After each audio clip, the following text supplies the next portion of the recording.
Alright guys, so it's super windy outside and I'm changing the oil on my Atom here on the gearbox.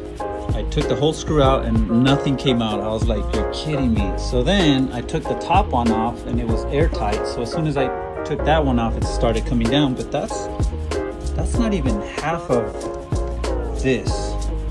So I'm still a little concerned that this wasn't really topped off the way it should have been. So yeah, I got about 34 milliliters in here, and we're using the gear oil 300 Motul 7590, and we got the syringes here on Amazon. So I think that's good. It stopped coming out. Right, just because I'm picky like that, I'm gonna stick this here and I'm gonna blow to see if more comes out.